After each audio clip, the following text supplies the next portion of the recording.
அதிமுகவுடைய முக்கிய ஒரு தலைவருமாக, முன்னாள் அமைச்சருமாக இருந்த ஜெயக்குமார் அவர்கள் இன்னைக்கு வந்து பேட்டி குடுத்திருந்தாரு. தளபதி அவர்கள் வாங்குனது கருப்பா? வெள்ளையா? அவர் வரி கட்டுறாரா? வரி கட்டலையா? அப்படின்னு சொல்லி விமர்சனம் செஞ்சுட்டு இருந்தார். 41 பேரை பலி வாங்கிட்டு இவர் எப்படி நடனம் ஆடுறாரு? கொஞ்சம் கூட மனசாட்சி உறுத்தலையா? அப்படிங்கிறத கேட்கிறார். அவருக்கு வந்து ஜெயக்குமார் அமைச்சர் அவருக்கு வந்து நினைவூட்டணும்னு நான் விரும்புறேன். அவர் அமைச்சராக இருந்தபொழுது, நிதித்துறை அமைச்சராக இருந்தபொழுது, மீன்வளத்துறை அமைச்சராக இருந்தபொழுது, பல்வேறு குற்றச்சாட்டுகள்லயும், முறைகேடுகள்லயும் அவர் ஈடுபட்டார் அப்படின்ற குற்றம் இன்னைக்குமே நீதிமன்றத்துல பல பல வழக்குகள் இருக்கின்றன. குறிப்பாக ஏழை மாணவர்களுக்கு, அரசு பள்ளியில படிக்கக்கூடிய மாணவர்களுக்கு வழங்கப்படுகின்ற சத்துணவு. சத்துணவுல போடப்படுற அந்த முட்டையை கொள்முதல் செய்தல ஏகப்பட்ட முறைகேடு. அந்த முறைகேடு பார்த்தீங்கன்னா, பல ஆயிரம் கோடிகள் சொல்லப்படுது.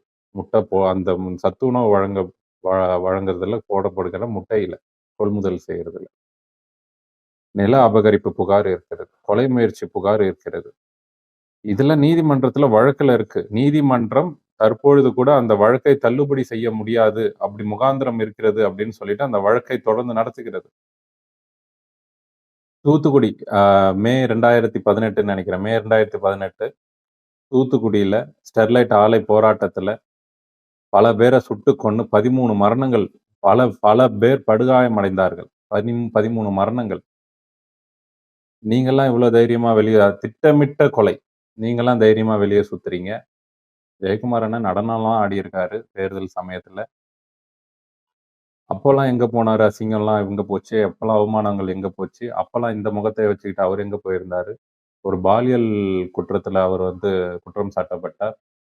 அதுக்கு வந்து அவரு எல்லா ஆடியோலாம் லீக் ஆச்சு. அதெல்லாம் வந்து இதா இருந்தது. அப்பலாம் அந்த முகத்த எங்க வச்சிருந்தாரு? இன்னைக்கு தளபதிய கருப்பு பணம் வாங்குறாரா? வெள்ளை பணம் வாங்குறாரான்றாரு. நிரூபிங்க. குற்றம் சாட்டுறீங்கன்னு நிரூபிங்க. நீதிமன்றத்துல வழக்கு தொடருங்க. குற்றம்க்கான ஆதாரங்கள காட்டுங்க. உங்க மேல காட்டப்பட்டதில்ல. ஊழல் குற்றச்சாட்டு காட்டப்பட்டது. திமுக 2020ல ஜெயக்குமார் அவர்களையும் ஊழல் பட்டியல்ல சேர்த்து கவர்னர்ட்ட அந்த பட்டியல வழங்குச்சு. அதுல ஜெயக்குமார் அவர்கள் இருந்தாரு. இந்த மாரி எத்தனையோ குற்றச்சாட்டுகள்ல ஜெயக்குமார் மட்டுமே இருக்கிறார். ஜெயக்குமார் அவர்கள் மட்டுமே. அப்படி இருக்கிற நிலையில நீங்க வந்து தமிழக வெற்றிக் கழகத்துடைய தலைவர விஜய் அவர்கள நீங்க வந்து கருப்பா, வெள்ளையா வரி கட்ட முடியுமா? அவர் எதுக்கு அவரு சம்பாதிக்கிறத அவர் எதுக்கு வெளியில எல்லார்கிட்டயும் ஓப்பனா சொல்லணும்? அவரு தேர்தல்ல நிக்கும் பொழுது, அவரு ஒரு ஒரு சட்டமன்ற ஆ வேட்பாளரா அவர் வந்து ஒரு தொகுதியில நிக்கும் பொழுது, அப்ப அவரு தேர்தல் ஆணையத்துக்கு அவருடைய சொத்து மதிப்பு என்ன? அவருடைய வருமானங்கள் என்னங்கிறத அவர் அங்க காட்டிட்டு போறார். அப்ப பார்த்துக்கோங்க. ஊருக்கெல்லாம் சொல்லிட்டு இருக்காது என்ன சந்தை பொருளா? எல்லாருக்கும் வருமானத்த நீங்க காட்டுறீங்களா? உங்களுடைய தலைவர் காட்டுறாரா? உங்களுடைய அமைச்சர்கள் காட்டுறாரா? உங்களுடைய ஆட்சி காலத்துல ஊழல் நடக்கலையா? அததான் தலைவர் தளபதி அவர்கள் சொல்றாரு. சசிகலா அவர்கள் கைது செய்யப்படலையா? ஜெயலலிதா அம்மையார் அவர்கள் கைது செய்யப்படலையா? எல்லாருமே கைது செய்யப்பட்டவர்கள். எத்தனையோ ஊழல் குற்றச்சாட்டுகள்ல இன்ன வரைக்கும் வழக்குகள் நிலுவையில இருக்கு பல அமைச்சர்கள் மீது. தெரியாதா?